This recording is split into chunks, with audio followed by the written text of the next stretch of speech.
اللہ اللہ اللہ اللہ اللہ اللہ اللہ اللہ الحمد للہ رب العالمین والصلاة والسلام علی حبیبہ محمد وعلی آلہ وصحبہ اجمعین اعوذ باللہ من الشیطان الرجیم بسم اللہ الرحمن الرحیم 12واں باب شروع ہوتا ہے اولیاء اللہ بزبان رسول اللہ صلی اللہ علیہ وآلہ وسلم۔ انسان کی حقیقی قدر و قیمت اور اصلی عظمت و برتری کا اندازہ اس وقت ہوگا جب اس کی فرد عمل مالک حقیقی کے سامنے پیش ہوگی۔ دنیا میں انسان ہمیشہ کوئی امیر ہے یا غریب، اسے اپنی عزت یا اپنی آنر کی بڑی فکر ہوتی ہے۔ وہ کسی درجے میں بھی ہے، وہ اپنی ایک حیثیت سمجھتا بھی ہے اور منوانا بھی چاہتا ہے، اور پوری انسانی زندگی اس کے گرد گھومتی ہے۔ لیکن فرماتے ہیں حقیقتاً اس بات کی سمجھ تب آئے گی جب انسان بارگاہ الوہیت میں روز حشر پیش ہوگا تو کس کو عزت ملتی ہے اور کون عزت سے محروم رہتا ہے، اصل بات وہاں ہوگی۔ اور اسے فوز عظیم کا معاہدہ سنا کر انعام و اکرام کا مستحق قرار دیا جائے گا، جسے اس دن بہت بڑی کامیابی کی خوشخبری سنائی گئی اور اسے کامیاب قرار دیا گیا، وہ کامیاب ہوگا۔ اس لیے حقیقی کامرانی اور فلاح اور حقیقی عظمت و شان وہ ہے جسے اخروی کامیابی اور ابدی راحت کہا جاتا ہے۔ حقیقی کامیابی اور بہتری اور حقیقی عظمت و شان وہ ہے جو روز حشر کو کسی کو نصیب ہوگی۔ اس دنیا کی چند روزہ شان و شوکت فریب نظر اور غرور نفس کے سوا کچھ نہیں۔ اس دنیا میں ہر کوئی اپنے آپ کو بہت کچھ سمجھتا ہے، لیکن حقیقتاً کوئی کچھ بھی نہیں۔ کامیابی کا مدار روز حشر کے فیصلوں پر ہے۔ وَمَا الْحَيَاةُ الدُّنْيَا إِلَّا مَتَاعُ الْغُرُورِ، دنیا کی زندگی کیا ہے؟ صرف یہ کہ ہر بندے میں اپنی ایک شان کا احساس موجود ہے، یہ صرف غرور ہے، اس کی کوئی حقیقت نہیں۔ قیامت کے دن اولیاء اللہ کی شان۔ عن ابن عباس ان رسول اللہ صلی اللہ علیہ وسلم قال ان اللہ جلس یوم القیامت یمین العرش کلتا ید اللہ یمین علی منابر من نور وجوہہم من نور لیسوا بانبیاء ولا شہداء ولا صدیقین قیل یا رسول اللہ من ہم قال ہم المتحابون بجلال اللہ تعالی المتحابون بجلال اللہ تبارک و تعالی المتحابون بجلال اللہ تبارک و تعالی رواہ احمد باسنادہ لا باس بہ۔ الترغیب والترہیب سے یہ حدیث نقل کی گئی ہے۔ ابن عباس رضی اللہ تعالیٰ عنہ فرماتے ہیں کہ حضور اکرم صلی اللہ علیہ وسلم نے فرمایا قیامت کے دن اللہ تعالیٰ کے پاس عرش کے دائیں جانب بیٹھنے والے کچھ لوگ ہوں گے اور اللہ کے دونوں ہاتھ داہنے ہیں۔ ممبروں پر بیٹھے ہوں گے، ممبر نور کے ہوں گے، ان کے چہرے منور ہوں گے، نہ وہ انبیاء ہوں گے، نہ شہداء ہوں گے، نہ صدیقین ہوں گے۔ عرض کیا گیا حضور پھر وہ لوگ کون ہوں گے؟ 3 بار فرمایا وہ لوگ اللہ کے لیے باہم محبت کرنے والے لوگ ہوں۔ ان دنیا میں جنہوں نے محبت الہی کو سرمایہ جانا اور ایک دوسرے سے جو ان کی محبت تھی وہ محض اللہ کی محبت کے لیے تھی۔ یہ بڑی عجیب بات ہے، جسے ہم دنیا میں محبت کہتے ہیں دراصل وہ محبت ہے نہیں۔ محبت ایک جذبہ ہوتا ہے جو کسی کو کسی کا غلام بنا دیتا ہے۔ دنیا میں حقیقتاً کاروبار ہے، تجارت ہے، سودا بازی ہے، محبت نہیں ہے۔ سب سے زیادہ پیار ماں باپ کو اولاد سے ہوتا ہے، یعنی ماں کی محبت، باپ کی محبت اولاد سے، ان کے لیے وہ اپنا سرمایہ خرچ کرتے ہیں، بھوکے رہ کر ان کو کھلاتے ہیں۔ آپ پھٹے کپڑے پہن کر بچوں کو اچھے کپڑے پہناتے ہیں، بہت زیادہ محبت ہوتی ہے۔ لیکن جب بچے جوان ہوتے ہیں، اگر وہ کما کر نہ لائیں تو وہی ماں باپ انہیں بد دعائیں دے رہے ہوتے ہیں۔ اس کا مطلب ہے محبت تو نہ تھی، ایک امید تھی کہ کبھی یہ میرا سہارا بنے گا، تو یہ تو باہمی سودا بازی ہو گئی نا، محبت تو نہ رہی۔ اسی طرح دنیا کی جتنی محبتیں ہیں، کہیں عہدے کا لالچ ہے، کہیں پیسے کا لالچ ہے، کہیں محض وہم ہے، ایک موہوم سی امید ہے کہ مجھ پر مصیبت بنے گی تو یہ میرے کام آئے گا، خواہ مصیبت بنے تو وہ کام نہ آئے، لیکن ایک توقع ہے اس لیے اس کے ساتھ رشتہ جوڑا ہوا ہے، بھاگ رہے ہوں۔ جہاں کسی کی کوئی امید دم توڑتی ہے وہاں وہ محبت ختم ہو جاتی ہے۔ یا پھر جنسی خواہشات کے لیے کوئی کسی کے ساتھ چمٹا ہوا ہے، تو ان سب چیزوں کو محبت کہنا حقیقتاً محبت نہیں ہے۔ رسول اللہ صلی اللہ علیہ وسلم نے فرمایا کہ محبت حقیقی وہ ہے۔ اچھا جی، جتنی دنیا کی محبتیں ہیں ان میں رقابت ہے۔ آپ ایک شخص سے محبت کرتے ہیں، اس سے کوئی دوسرا کرتا ہے تو وہ دونوں رقیب کہلائیں گے، ایک دوسرے کے دشمن ہو جائیں گے کہ یہ تو میرا حق تھا، یہ کیوں کر رہا ہے۔ محبت الہی اور محبت نبوی علیہ صاحب الصلاۃ والسلام میں کمال یہ ہے کہ واقعی کسی کو اللہ سے محبت ہو تو اسے ہر اس بندے سے بھی محبت ہو جاتی ہے جو اللہ سے محبت کرتا ہے۔ واقعی کسی کو رسول اللہ صلی اللہ علیہ وسلم سے محبت ہو تو اسے ہر اس بندے سے بھی محبت ہو جاتی ہے جو حضور سے محبت کرتا ہے۔ یہ واضح اور بہت بڑا فرق ہے۔ تو حضور اکرم صلی اللہ علیہ وسلم نے فرمایا کہ اللہ کے ساتھ، اللہ کے عرش الہی کے پاس نور کے ممبر ہوں گے اور ان پر نورانی چہروں والے لوگ جلوہ افروز ہوں گے، حالانکہ وہ نہ نبی ہوں گے، نہ صدیق، نہ شہید، یعنی نبی، صدیق اور شہید کا رتبہ اس سے کہیں بلند ہے، یہ اس سے کم درجے کے لوگ ہوں گے، مگر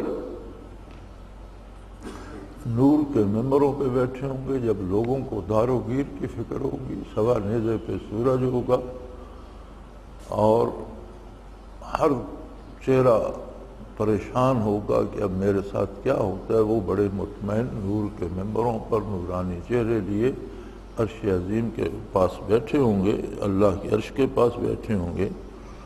تو عرض کیا گیا رسول اللہ وہ شہید بھی نہیں ہے، صدیق بھی نہیں ہے، انبیاء بھی نہیں ہے، تو پھر وہ لوگ کون ہوں گے؟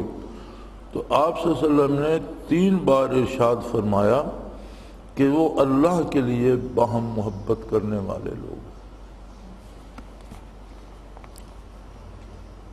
وعن ابی ہریرہ رضی اللہ تعالی عنہ قال قال رسول اللہ صلی اللہ علیہ وسلم ان من عباد اللہ عبادا لیسوا بانبیاء یغبطہم الانبیاء والشہداء قیل من ہم لعلنا نحبہم قال ہم تحابون بنور اللہ من غیر ارہام ولا انصاب وجوہہم نور علی منابر من نور لا يخافون اذا خاف الناس ولا يحزنون اذا حزن الناس ثم قرأ الا ان اولیاء اللہ لا خوف علیہم ولا هم يحزنون۔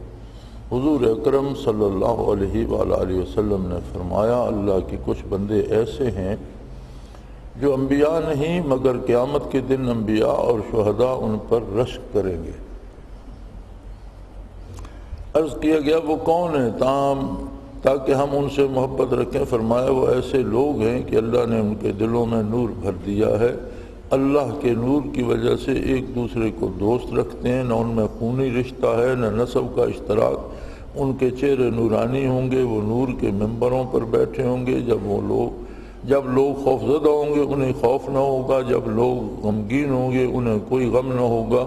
پھر حضور صلی اللہ علیہ وسلم نے یہ آیت تلاوت فرمائی، الا ان اولیاء اللہ لا خوف علیہم ولا هم یحزنون۔ تیسری حدیث شریف عن ابی امامۃ قال قال رسول اللہ صلی اللہ علیہ وسلم ان اللہ عبادا یجلسهم یوم القیامت علی منابر من نور یغشی وجوہهم من النور حتی یفرغ من حساب الخلائق، رواہ الطبرانی باسناد جید۔ حضرت ابی امامہ رضی اللہ تعالی عنہ سے روایت ہے کہ رسول صلی اللہ علیہ وسلم نے فرمایا، اللہ کے کچھ بندے ہوں گے جو قیامت کے دن نور کے ممبروں پر بیٹھے ہوں گے اور ان کے چہروں پر نور ہوگا، حتیٰ کہ اللہ کریم مخلوق کے حساب و کتاب سے فارغ ہو جائے گا، یعنی مخلوق کا حساب و کتاب ہو رہا ہوگا اور وہ نور کے ممبروں پر آرام سے بیٹھے ہوں گے۔ وعن ابی ذر قال قال رسول اللہ صلی اللہ علیہ وسلم ان من عباد اللہ لا ناس معهم بانبیاء ولا شہداء یغبطهم الانبیاء والشہداء یوم القیامہ۔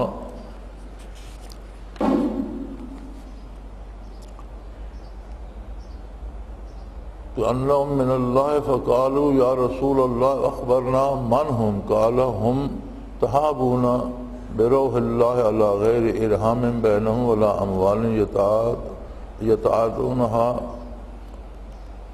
فواللہ ان وجوہهم النور وانہم علی نور ولا یخافون اذا خاف الناس ولا یحزنون اذا احزن الناس کرا حاضر علی ان اولیاء اللہ لا خوف علیہم ولا هم یحزنون۔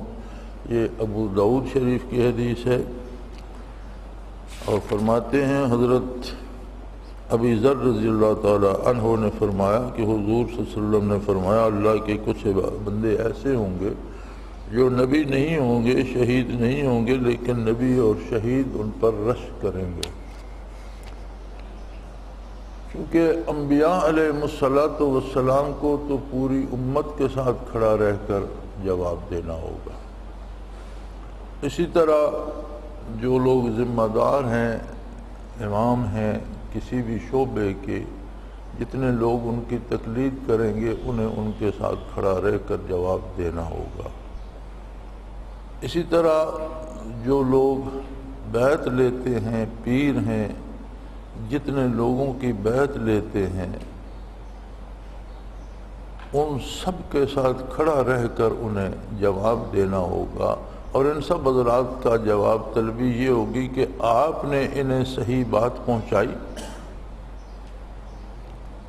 انبیاء پر تو کوئی کسی کو شبہ نہیں، ائمہ نے بھی الحمدللہ انبیاء کی سنت کے مطابق بے لوث حکمت کی اور مخلوق کی رہنمائی فرمائی۔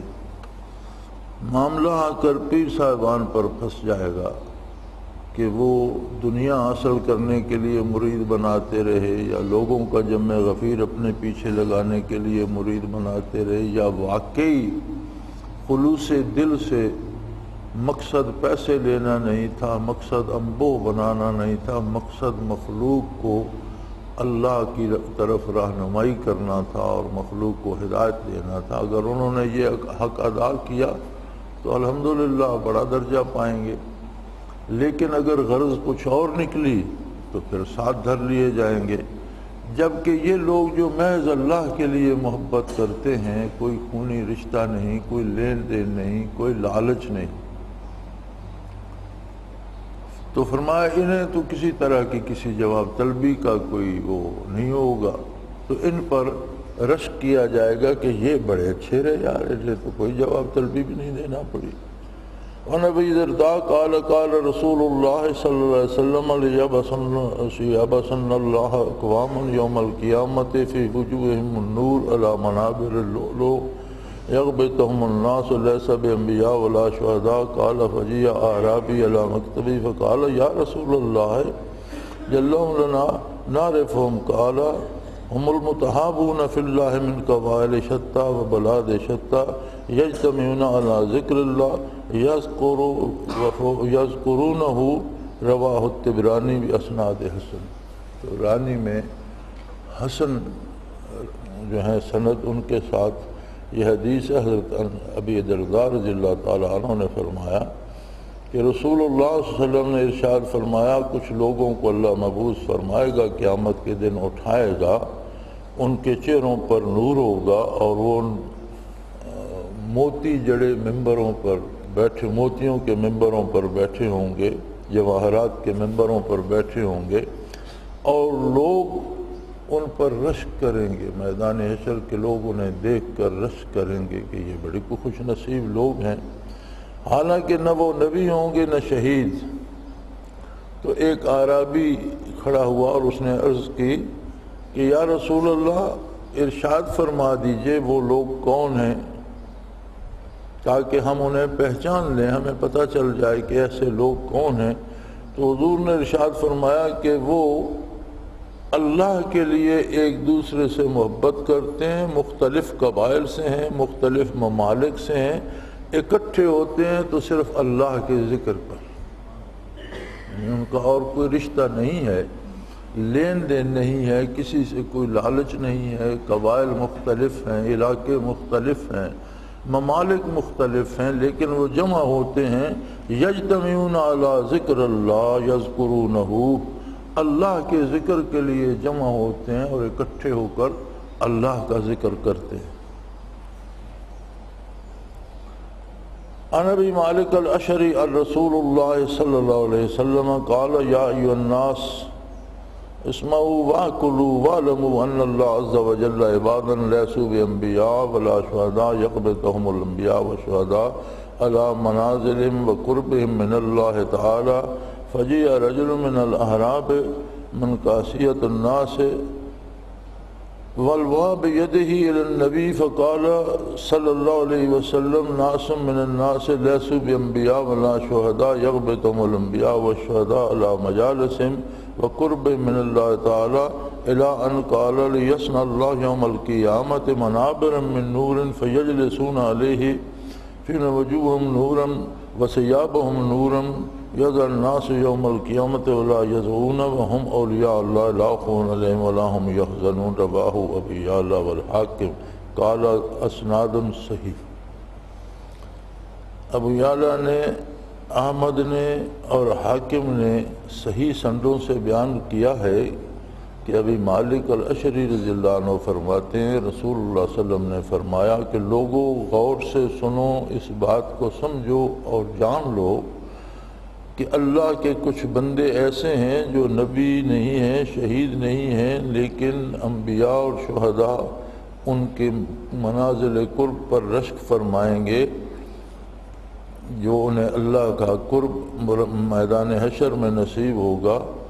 اور ایک اعرابی کھڑا ہوا اور اس نے ہاتھ کھڑا کر کے نبی صلی اللہ علیہ وسلم سے عرض کی کہ یہ انبیاء بھی نہیں ہیں، شہداء بھی نہیں ہیں، اور انبیاء اور شہداء ان پر رشک کریں گے اللہ کے قرب کی وجہ سے، تو یہ لوگ کون ہیں؟ تو فرمایا یہ ان کے لیے قیامت کے دن ممبر بنائے جائیں گے نور کے، جن پر یہ بیٹھے ہوں گے اور ان کے چہرے نورانی ہوں گے، ان کا لباس نورانی ہوگا. جب لوگوں کو غش آ رہے ہوں گے ہر سے معاشر کی وجہ سے، یا لوگ ڈر رہے ہوں گے، تو انہیں کوئی ڈر نہیں ہوگا. اور یاد رکھو یہ اللہ کے ولی ہیں جن میں کوئی خوف نہیں ہوگا، کوئی دکھ نہیں ہوگا. ان حدیث میں جن اولیاء کرام کا ذکر ہے وہ ایسے ذاکرین، زہادات، اللہ کے مخلص بندے ہیں جو مجاہدہ، ریاضت، زہد و عبادت سے تزکیہ باطن میں لگے رہے، یعنی جنہوں نے اپنی بہترین محنت جو ہے. اب یہ نہ سمجھا جائے کہ ان لوگوں نے صرف مراقبے ہی کیے اور مسجدوں میں بیٹھے رہے، نہیں، زندگی کے سارے کام یہ لوگ کرتے ہیں. انبیاء کے بعد سب سے افضل ترین لوگ ہوتے ہیں ان کے صحابہ کرام اور ان کے تربیت یافتہ۔ حضور نبی کریم جس طرح انبیاء میں افضل ترین ہیں، اسی طرح آپ کے صحابہ تمام انبیاء کے صحابہ میں افضل ترین ہیں، اور سب سے افضل ترین لوگ صحابہ کرام ہیں۔ صحابہ کرام کی زندگیاں دیکھیں تو انہوں نے مزدوری بھی کی، روزی بھی کمائی، سیاست بھی کی، حکومتیں بھی کیں، اور جو قانون آج سے 1400 سال پہلے حکمرانی کے بنائے ان سے بیشتر کافر ملکوں میں بھی آج بھی رائج ہے کہ نظام سلطنت کے لیے وہ بہترین ہے۔ اس سب کے ساتھ انہوں نے اللہ کے ذکر کا بھی حق ادا کر دیا۔ تو اولیاء اللہ یا صوفی جو ہوتے ہیں ان کا مقصد حیات رضائے الہی اور طریقہ اس کے حصول کا ذکر الہی ہوتا ہے۔ باقی سارے کام بھی کرتے ہیں لیکن کسی کام میں اللہ کو بھولتے نہیں۔ انہیں کوئی کاروبار حیات اللہ کے ذکر سے روکتا نہیں، بلکہ وہ کام بھی کرتے ہیں تو اس وقت بھی وہ ذاکر ہوتے ہیں، ذکر کر رہے ہوتے ہیں۔ جیسے وہ کہا گیا ہے کہ ہاتھ کار ول دل یار ول، کہ ہاتھ کام میں لگے ہوتے ہیں لیکن دل اللہ کی یاد میں لگا ہوتا ہے۔ تو زندگی کے سارے امور انجام دینا سنت ہے نبی کریم صلی اللہ علیہ وسلم کی، اور طرز حیات ہے جو اللہ نے دیا ہے۔ کسی کام کو بھی چھوڑ دیا جائے تو بات ادھوری رہ جائے گی۔ تو یہ نہ سمجھا جائے کہ یہ لوگ صرف ذکر ہی کرتے تھے اور مراقبہ ہی کرتے رہتے تھے۔ زندگی کے سارے کام کرنے کے بعد اب یہاں ہم جمع ہوتے ہیں، ہمارا مقصد محض ذکر الہی کا سیکھنا اور رضائے الہی کا حصول ہوتا ہے۔ لیکن ہم میں بھی کچھ لوگ ہوتے ہیں جو تلاش کرتے رہتے ہیں، امریکہ سے کون آیا ہے، برطانیہ سے کون آیا ہے، اس سے دوستی بنا لوں۔ بھئی کیا فائدہ ہوگا تمہیں امریکہ برطانیہ سے دوستی؟ امریکہ برطانیہ میں جو بیٹھے ہیں ان کے حالات دیکھیں تو ان کے اپنے مسائل پورے نہیں ہوتے، وہ ہم سے زیادہ تکلیف میں۔ کوئی افسر آ جائے گا تو کچھ اس کے گرد ہو جائیں گے۔ تو یہ وہ لوگ ہیں جو آ تو جاتے ہیں لیکن مقصد کو نہیں سمجھتے۔ کوئی افسر ہے یا کوئی چھوٹا ہے یا کوئی بڑا ہے، مسجد میں جب آتا ہے تو سب ایک ہے، سب اپنے اپنے کام کے لیے آتے ہیں۔ اس کام کے لیے محبت کی جائے کہ یہ بندہ اللہ کی طلب، اللہ کی رضا کی طلب میں آیا، میں اس کے کسی کام آ سکوں، اسے کوئی بات بتا سکوں یا اس سے کوئی بات سیکھ سکوں، یہ ایک الگ بات ہے۔ دنیاوی مفاد کو درمیان میں لانے والا پھر ان شعبوں میں جتنی اس شعبے کی عزت ہے، اگر الٹ ہوا تو سزا بھی اسی نسبت سے ہوگی۔ ان حدیث سے جن اولیاء کرام کا ذکر ہے ویسے ذاکرین زہاد اللہ کے مخلص بنتے ہیں جو مجاہدہ اور ریاضت، زہد و عبادت سے تزکیہ باطن میں لگے رہے، اور انبیاء کرام اور اصحاب سلاسل بزرگوں کی شان تو ان سے بہت بلند ہے، کیونکہ ان حضرات نے اللہ کی مخلوق کو ہدایت کی راہ دکھائی اور اللہ کے بندوں کی اصلاح کی۔ پھر انبیاء کے غبطہ کرنے کی وجہ کیا ہو سکتی ہے؟ انبیاء کیوں رشک کریں گے ان پر؟ تو فرمایا اس کی وجہ یہ ہے کہ انبیاء کرام سے ان کی امتوں کے متعلق سوال ہوگا۔ انبیاء کرام کو تو پوری امت کو کھڑا کر کے جواب دینا پڑے گا، اور صحابہ سلسلہ بزرگوں سے ان کے مریدین کے متعلق سوال ہوگا۔ وہی بات آ گئی جو میں نے عرض کی تھی۔ اور صحابہ سلسلہ، مگر یہ لوگ اس ذمہ داری سے آزاد ہوں گے، تو اس بات پر وہ رشک کریں گے کہ بھئی ان کی ذمہ داری تو ہے نہیں اور عزت اتنی مل گئی ان کو۔ وہ شخص جسے اللہ تعالیٰ قیامت کے دن سوال و جواب کی فکر سے آزاد کر دے، اس کی شان کیوں کر قابل رشک نہ ہوگی؟ دینوی زندگی میں اولیاء اللہ کی حالت، یعنی دنیا میں کس طرح سے جیتے ہیں۔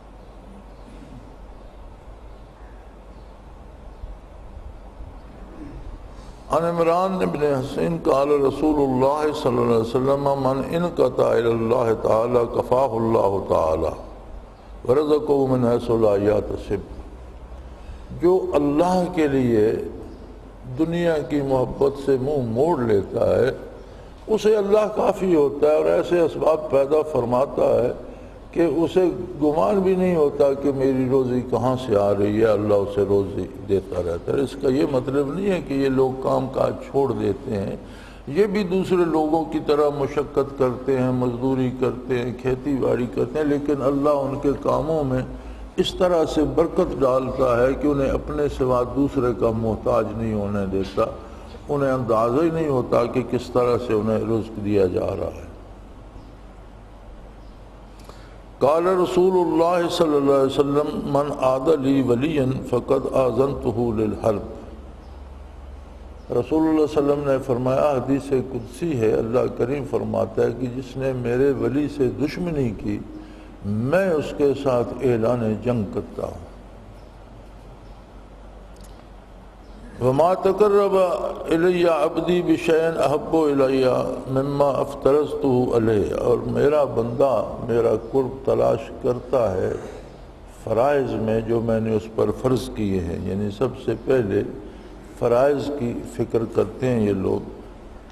وما زال عبدی یتقرب الی بالنوافل، پھر فرائض کے بعد میرا بندہ کثرت نوافل سے میری رضا اور میری محبت تلاش کرتا ہے، حتیٰ احببتہ، حتیٰ کہ میں اسے محبوب بنا لیتا ہوں۔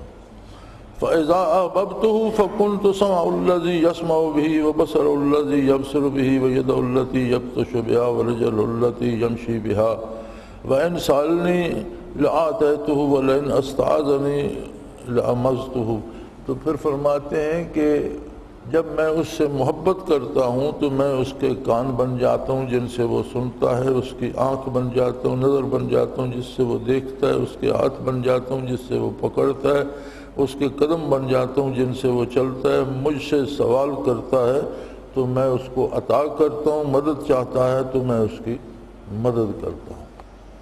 یعنی اس کے ہاتھ، پاؤں، آنکھ، زبان اس قدر اللہ کی اطاعت میں فنا ہو جاتے ہیں جیسے وہ اس کے اپنے نہیں ہیں، اللہ ہی کے ہیں، اور وہی کام کرتے ہیں جو اللہ چاہتا ہے۔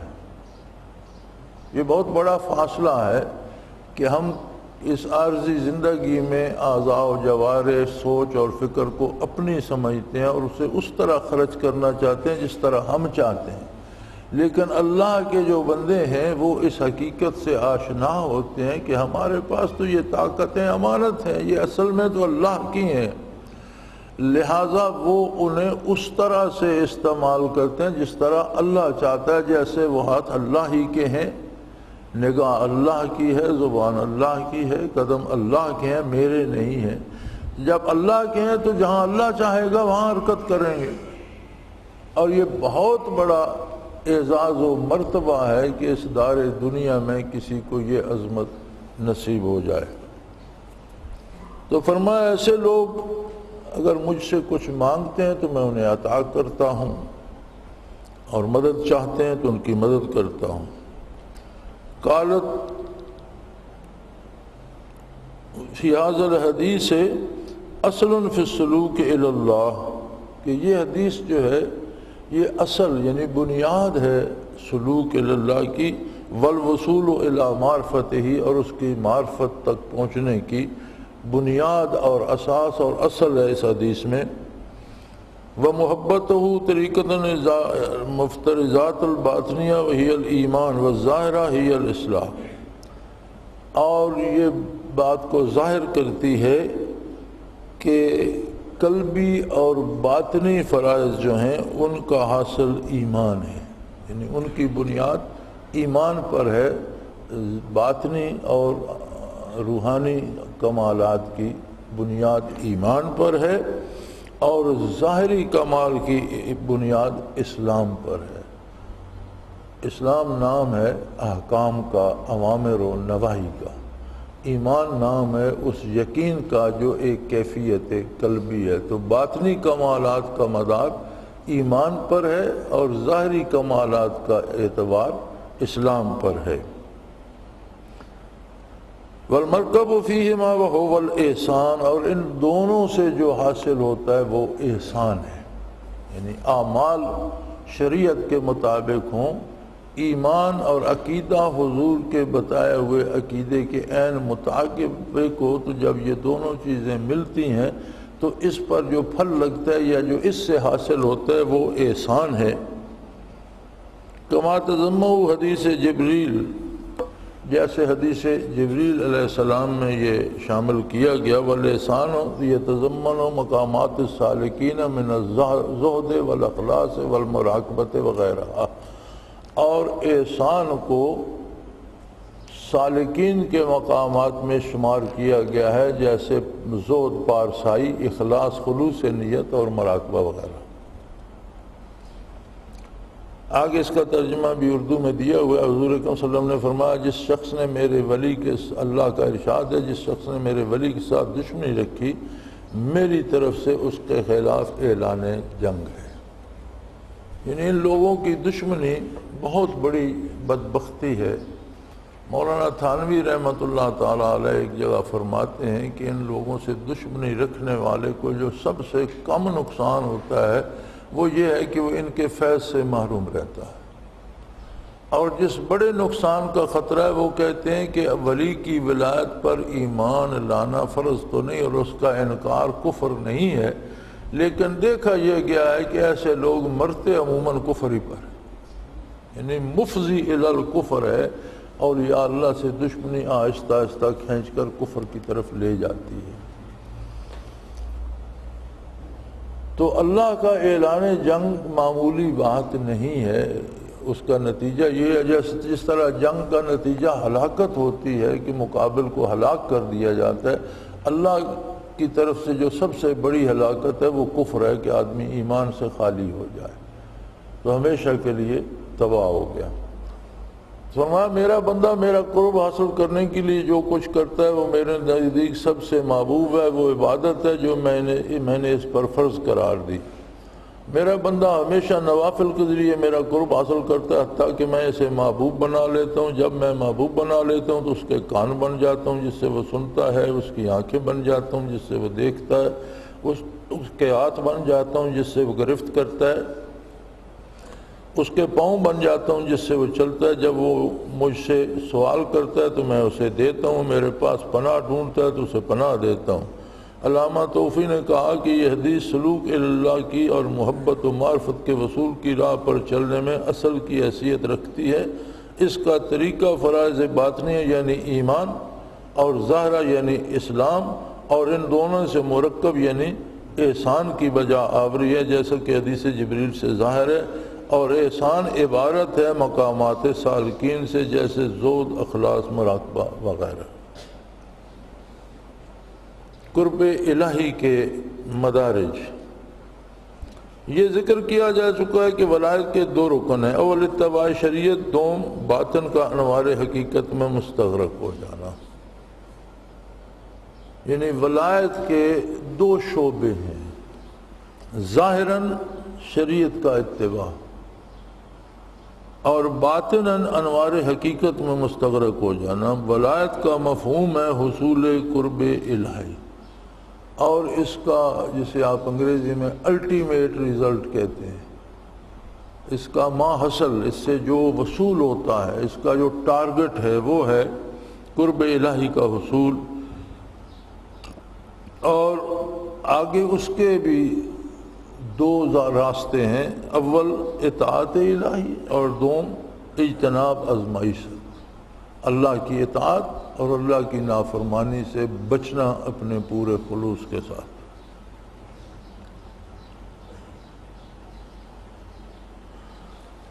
لما کان ولی اللہ من تولی اللہ بالطاعت والتقوی تولی اللہ تعالی بالحفظ والنصرت۔ انسان کی طرف سے اللہ کی دوستی کا ثبوت اس کی طاعت اور تقوی ہوتا ہے، اور اللہ کی طرف سے دوستی کا اظہار حفاظت اور نصرت ہوتا ہے۔ یہ بڑی عجیب بات ہے کہ ولایت کے بغیر اسلام کا تصور نہیں ہے۔ یہ بڑی عجیب بات ہے۔ جسے اللہ کی اطاعت اور ایمان میں خلوص نصیب نہیں ہے، اس کے مسلمان ہونے کا اعتبار نہیں، اسی کو ولایت کہتے ہیں۔ تو قرآن کریم نے ارشاد فرمایا اللہ ولی الذین آمنوا، جسے ہم کہتے ہیں یہ ولی اللہ ہے، یہ ہماری رائے ہے۔ ہمارے پاس اللہ کی طرف سے کوئی رسید نہیں آئی، کوئی چٹھی نہیں آئی کہ فلاں کا بیٹا میرا ولی ہے، ایسا کسی نے نہیں بتایا۔ یہ صرف انبیاء ہیں جن کی تصدیق اللہ فرماتے ہیں کہ یہ میرا نبی ہے۔ اس کے بعد صحابہ خوش نصیب لوگ ہیں جن کے بارے اللہ نے ہمارا فیصلہ قیامت کو ہوگا، ان کا قرآن میں نازل کر دیا رضی اللہ عنہم ورضوا عنہ، ان سب سے میں راضی ہوں اور انہیں اتنا عطا کروں گا یہ مجھ سے راضی ہوں گے۔ انبیاء کا طبقہ، صحابہ کا طبقہ، ان کا فیصلہ ہو گیا۔ اس کے بعد کسی کی رسید نہیں کہ یہ میرا ولی ہے۔ ایک رسید ہے قرآن میں اللہ ولی الذین آمنوا، اللہ ہر بندے مومن کا ولی ہے، یعنی اللہ کی طرف سے رسید ہے۔ تو اس کا مطلب ہے کہ شرط ایمان یہ ہے کہ وہ اللہ کا ولی ہوگا، اور شرط ولایت یہ ہے کہ ظاہری جو ہے شریعت کا پابند ہوگا اور باطناً خلوص سے اللہ کی رضا کا طالب ہوگا، اور اسی کو ولایت کہتے ہیں۔ تو بندہ یا تو مسلمان یا تو ولی اللہ ہوگا، نہیں ہے تو پھر اس کا ایمان خطرے میں ہے، کوئی اعتبار نہیں مسلمان ہے کہ نہیں ہے۔ یعنی ولی اللہ ہونے سے یہ مراد نہیں کہ سب کے منازل بہت بلند ہوں گے، لیکن اس میں بنیاد دو باتیں ہوں گی۔ ایک ظاہری اعمال اس کی پوری کوشش ہوگی کہ میں شریعت کا اتباع کروں، مگرچہ اس سے غلطی ہو سکتی ہے، کہیں غلطی ہوگی تو روئے گا دھوئے گا، اللہ سے معافی مانگے گا، اس غلطی کو چھوڑ دے گا۔ باطناً اور قلبی طور پر اس کی محبت کا مرکز اللہ اور اس کا رسول اور آخرت ہوگی۔ دنیا کو اس طرح سے استعمال کرے گا جس طرح کوئی مہمان آ کر کسی مہمان خانے میں ٹھہرتا ہے، خوبصورت برتن، خوبصورت بستر، خوبصورت فرنیچر وہ باندھ کر اٹھانے کی تیاری نہیں کرتا کہ یہ میں لے کے گھر چلا جاؤں گا۔ اسے پتہ ہے مجھے رات ٹھہرنا ہے، 2 راتیں ٹھہرنا ہے۔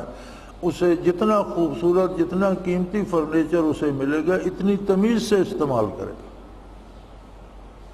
مہمان کو آپ جتنا اچھا کھانا دیں گے تمیز سے کھائے گا، جتنا اچھا فرنیچر اتنا اس کا سٹیٹس اچھا ہوگا، اتنا اس کا شعور اچھا ہوگا، وہ اتنی احتیاط سے استعمال کرے گا، توڑ پھوڑ نہیں کرے گا۔ دنیا میں بندہ مومن اسی طرح رہتا ہے، جو دولت اسے نصیب ہوتی ہے وہ اللہ کی ہے، وہ اس کا امین ہوتا ہے، اسے جائز امور پہ خرچ کرتا ہے، ناجائز سے بچاتا ہے۔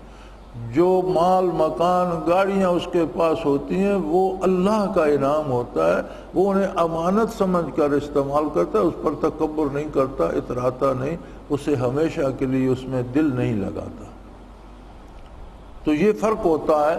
ولایت ہر مسلمان کو حاصل ہے ایک درجے میں، چھوٹا صحیح، کم درجہ صحیح، کیونکہ اللہ نے فرمایا اللہ ولی الذین آمنوا، اللہ ہر مومن کا ولی ہے۔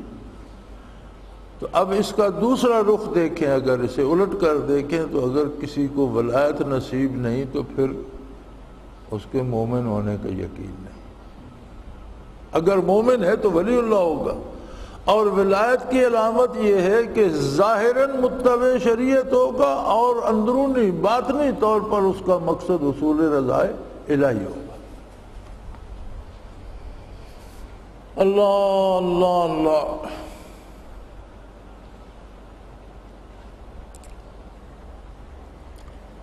قرب فرائض، بخاری شریف کی مندرجہ بالا حدیث قدسی سے قرب الہی کے 3 مدارج ثابت ہوئے: قرب فرائض، قرب نوافل اور درجہ محبوبیت۔ قرب فرائض یہ ہے کہ بندہ اپنی ہستی کو مٹا دے، جس کو صوفیہ فناء ذات سے تعمیر کرتے ہیں، یعنی انسان اپنا ارادہ مٹا دے، خود محض آلہ بنے۔ ہستی کو مٹانے سے مراد یہ ہے کہ جو چیز فرض ہے جتنی ممکن ہے وہ کر سکتا ہے اتنی وہ کرے، ہر حال میں کرے، بہانے تلاش نہ کرے کہ یہ ہو گیا وہ ہو گیا، طبیعت ٹھیک نہیں ہے، آج یہ ہے آج وہ ہے۔ یہ طبیعت بھی اور موڈ بھی ہمارا عجیب شے ہے کہ ذرا کسی کو چھینک آ جائے تو دنیا کا کوئی کام نہیں چھوٹتا، دفتر بھی چلا جائے گا، دکان پر بھی چلا جائے گا، جانور چرانے بھی، جو جس کا کام ہے وہ کرے گا، لیکن جب فرائض کا وقت آئے گا تو کہے گا آج طبیعت ٹھیک نہیں، یعنی باقی سب کام کے لیے ٹھیک ہے، صرف فرائض کے لیے ٹھیک نہیں ہے۔ تو قرب فرائض یہ ہے کہ فرائض کو وہ لازمی اختیار کرے جب تک اور جہاں تک اس کا بس چلتا ہے۔ جہاں اس کا بس نہیں چلتا لا یکلف اللہ نفسا الا وسعہا، جہاں وہ بے بس ہو جاتا ہے وہ مکلف ہی نہیں ہے۔ اب صلاۃ میں کھڑا ہونا قیام جو ہے یہ فرض ہے، لیکن ایک شخص کھڑا نہیں ہو سکتا تو اس پر فرض ساقط ہو جاتا ہے، وہ بیٹھ کر نماز پڑھ لے۔ جہاں جس کا بس نہیں چلتا وہاں فرائض ساقط ہو جاتے ہیں جو اس کے اختیار میں نہیں ہے، لیکن جہاں تک بس چلتا ہے وہاں تک کوئی بہانہ تلاش نہ کرے، فرائض کو پورا کرے، اپنے آپ کو محض ایک آلہ سمجھے کہ میں تو ایک آلہ ہوں تعمیل ارشاد کا، اللہ کا حکم ہے اور یہ ہر حال میں کرنا ہے۔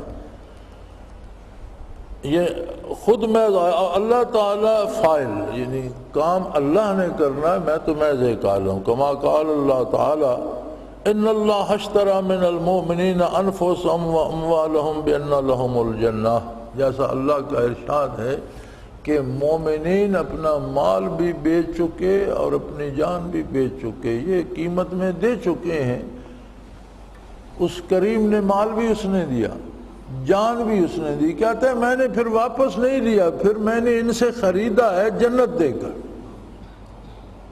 یعنی دیا میں نے تھا، مفت دیا تھا، اپنی عطا سے دیا تھا، جان مال آبرو اولاد بے شمار نعمتیں میں نے دی، پھر مفت میں واپس نہیں لی، بلکہ ان اللہ اشتری من المؤمنین انفسهم واموالهم بان لهم الجنہ، میں نے انہیں جنت دے کر ان سے ان کا جان و مال سب کچھ خرید لیا۔ اب جب سب کچھ ہے ہی اللہ کا، مال اللہ کا ہے تو بندے مومن اس میں حرام ملا کر زیادتی کی کوشش کیوں کرے گا؟ اس کا تو نہیں ہے، وہ تو اللہ کا ہے۔ تو جس چیز سے اللہ نے منع فرمایا ہے کہ اسے اس طریقے سے حاصل نہ کیا جائے، اگر اس کا ایمان ہے تو وہ کیوں کرے گا؟ اور اگر حرام لیتا ہے، سود کھاتا ہے، رشوت لیتا ہے، تو سوال یہ پیدا ہوگا کہ کیا وہ بندے مومن ہے؟ کیونکہ مومن کی صفت تو یہ ہے کہ وہ نہیں لے گا۔ قرب نوافل، قرب نوافل سے وہ ترقی ہوتی ہے جس کی کوئی انتہا نہیں۔ کما قال الرازی ولما کان لا نہایت لتزاید انوارات المراتب لا جرم لأنها لا نہایت لسفر العارفین فی مقامات العالیہ قدسیہ ذالک بحر لا ساحل له مطلوب لا نہایت له سبحان من آتا تلک القربات الاولیاء۔ امام راضی فرماتے ہیں کہ انوارات اور مراتب میں زیادتی کی کوئی انتہا اور کوئی حد نہیں ہے، یعنی نوافل سے، ذکر اذکار سے، مراقبات سے۔ حضرت رحمۃ اللہ فرمایا کرتے تھے کہ مراقبات نفل ادا کرنے سے، نوافل جو صلاۃ کے پڑھے جاتے ہیں ان سے مراقبات افضل ہے، کیونکہ یہ بھی نوافل ہے، ذکر بھی نوافل میں شامل ہوتا ہے۔ تسبیحات جو آپ پڑھتے ہیں، تلاوت کرتے ہیں، تسبیحات جو آپ پڑھتے ہیں، تلاوت کرتے ہیں، یہ سب نوافل ہیں۔ نفل کہتے ہیں اس آمدنی کو جو زائد ہوتی ہے، مثلا آپ نے 500 روپیہ خرچ کیا اور آپ کی آمدن ہو گئی 600، تو وہ 100 جو ہے منافع جو ہے اسے نفل کہتے ہیں۔ 500 تو اصل واپس آیا نا، تو جو 100 زائد آیا اسے کہتے ہیں نفل، منافع کو۔ سورہ انفال بھی ہے قرآن میں، اس میں بھی انہی چیزوں مال غنائم کا ذکر ہے جو بغیر جنگ کے حاصل ہیں، جو بطور نفع حاصل ہیں۔ جہاں اسلامی لشکر پہنچا اور اگلوں نے سرنڈر کر دیا، جنگ نہیں کی اور تاوان ادا کیا یا غنیمت حاصل ہوئی، اسے نفل کہا گیا۔ تو فرائض راس المال ہیں، جیسے کوئی کاروبار کرتا ہے، اس نے 500 روپیہ خرچ کیا تو اب 500 تو واپس آنا چاہیے، یہ تو راس المال ہے، یہ فرائض کی حیثیت ہے۔ اگر اس 500 سے بھی کم ہوتا ہے تو پھر وہ تباہ ہو جائے گا، ایک دفعہ 400 آئے گا، اگلی دفعہ 300 آئے گا، اگلی دفعہ 200، اگلی دفعہ چھٹی ہو جائے گی، ختم ہو جائے گا۔ لہذا راس المال کی واپسی ضروری ہے۔ اب اس کے ساتھ جو زائد آتا ہے وہ نفع ہے۔ تو فرائض راس المال ہیں، نوافل منافع ہیں، اور نوافل میں صرف نفل نمازیں نہیں ہیں، نفل ذکر بھی ہے، نفل تلاوت بھی ہے، بلکہ مراقبات اور متوجہ الی اللہ ہو کر بیٹھنا جو صلاۃ کے نوافل ہیں اس سے افضل ہے۔ تو امام راضی فرماتے ہیں کہ اس کی زیادتی میں انوارات اور مراتب اور مقامات کی کوئی انتہا نہیں، یہ تو عارفین کے سفر کی مراتب عالیہ کی انتہا نہیں، یہ ایسا سمندر ہے جس کا کنارہ نہیں، اور یہ ایسا مطلوب ہے جس کی انتہا نہیں۔ پاک ہے وہ ذات جس نے اپنے اولیاء کو یہ قرب عطا فرمایا، یعنی اس راہ سلوک کی انتہا نہیں ہے اور اس سمندر کا کوئی کنارہ نہیں ہے۔ روح ان اجسام سے نہیں جو متفرق اور متمزق ہو جاتے ہیں، بلکہ یہ ایسے جوہر سے جو ملائکہ سے بھی الطف ہے، یعنی فرشتوں سے بھی لطیف تر ہے، اور اس کا مسکن ما فوق العرش عالم امر ہے، یعنی اصل جو ہے روح کا گھر وہ تو عالم امر ہے، کل روح من امر ربی، اور عالم امر وہاں سے شروع ہوتا ہے جہاں عالم خلق کی انتہا ہو جاتی ہے۔ عالم خلق کی انتہا عرش الہی پر ہے، عرش سے نیچے سارا عالم خلق ہے، اس سے اوپر عالم امر ہے، اور اس کا گھر اور اصل وطن عالم امر ہے، مگر تعلق بدن سے اپنے اصلی بدن کو بھول جاتا ہے۔ اس کا رشتہ اللہ نے بدن سے ایسا کر دیا، یہ پھر بدن کی خواہشات کی تکمیل میں لگ جاتا ہے، اور اگر بدن ہی کی طرف توجہ زیادہ ہو جائے تو پھر روح کو اپنا گھر اپنا کام بھول جاتا ہے، اور اس کی قوت پرواز یا تو بالکل ختم ہو جاتی ہے یا نہایت کمزور ہو جاتی ہے۔ جب کسی عارف کامل نے اس نے اپنے وطن سے مانوس کیا، ذکر الہی کی کثرت ہوئی، اس میں ظاہر و باطن اس کے پر بن گئے، تو قوت پرواز لوٹ آئی اور روح انوار معرفت سے منور ہو گئی۔ جب بندہ کسی عارف کامل کے پاس پہنچتا ہے تو پھر اسے وہ ذکر سے انوارات الہی نصیب ہوتے ہیں، انوارات بھی عالم بالا سے آتے ہیں۔ روح میں جب وہ قوت آتی ہے بدن کے مقابلے میں، جب روح بھی قوت، تو پھر اسے اپنا گھر یاد آتا ہے، پھر وہ کوشش کرتا ہے کہ ایسے کام نہ کیے جائیں جو اس کے اپنے وطن سے تعلق میں کمزوری پیدا کرتے ہوں، یعنی خلاف شریعت نہ کیا جائے، اور دل میں محبت دنیا کی بجائے اپنے گھر کی، اصل وطن کی، عالم امر کی محبت رکھی جائے۔ تو عارف اور کاملین کا اور پیر کی ضرورت اسی لیے ہے۔ ہم یہ جو ٹوٹل پورا کرتے ہیں نا، ایک پیر بنا لیا، ہم سمجھتے ہیں کہ ہمیں اولاد پیر دیتا ہے، روزی پیر دیتا ہے، نوکری پیر دیتا ہے، یہ سارے فضول، یہ تو ہندوؤں کے عقیدے ہیں، یہ شرک و بت پرستی ہے۔ پیر کی ضرورت اس لیے ہے کہ وہ خود کامل ہو، عارف باللہ ہو، اور ہماری ارواح کو منور کر کے انہیں اپنے وطن سے آشنا کرے۔ تو فرماتے ہیں جب کسی عارف کامل نے اسے اپنے وطن سے مانوس کرایا، ذکر الہی کی کثرت ہوئی، اس میں ظاہر والباطن کے اس کے پر بن گئے، تو قوت پرواز لوٹ آئی اور نور معرفت الہی سے منور ہو گئی۔ یہ جو مراقبہ اس میں ظاہر و باطن کرایا جاتا ہے، میں نے کئی دفعہ دوران مراقبہ بھی عرض کیا ہے کہ یہ قوت پرواز کی اصل بنتی ہے۔ جیسے طیارے میں انجن لگایا جاتا ہے، یہ جیسے پرندے کے پر ہوتے ہیں، آخری منازل تک یہی قوت پرواز کام آتی ہے جو اس مراقبے سے حاصل ہوتی ہے۔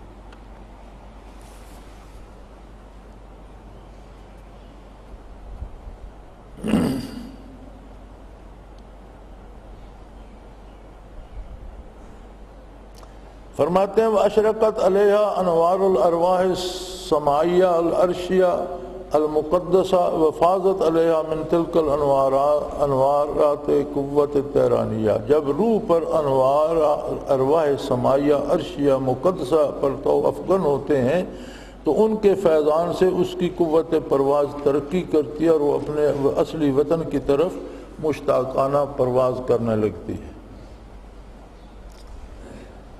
تیسرا درجہ محبوبیت، قرب فرائض، یہ قرب نوافل کی بات ہو رہی تھی، اور تیسرا درجہ تھا محبوبیت کہ اللہ فرماتے ہیں حدیث قدسی میں اسے اپنا محبوب بنا لیتا ہوں۔ عارف کو محبوبیت کا درجہ اس وقت حاصل ہوتا ہے جب کہ اس کی آنکھوں میں، اس کے کانوں میں، اس کے ہاتھ پاؤں میں، تمام اعضاء و جوارح میں غیر اللہ کا کچھ حصہ نہ رہے۔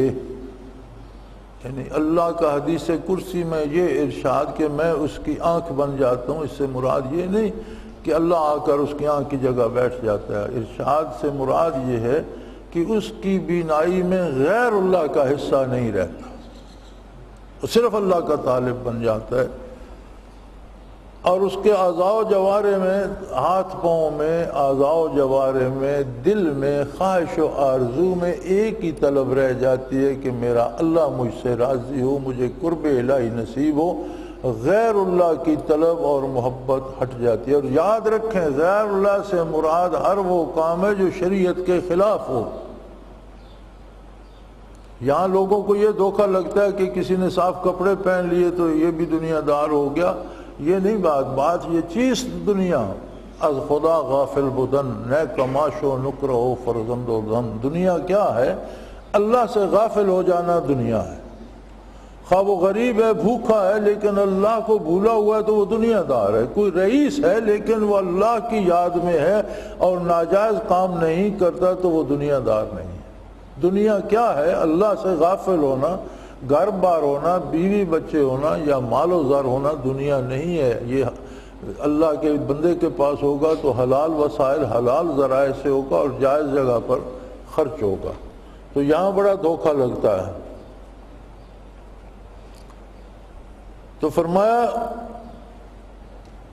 عارف کو محبوبیت کا درجہ اس وقت حاصل ہوتا ہے جب اس کی آنکھوں میں، اس کے کانوں میں، اس کے ہاتھ پاؤں، تمام اعضاء و جوارح میں غیر اللہ کا کچھ حصہ نہ رہے۔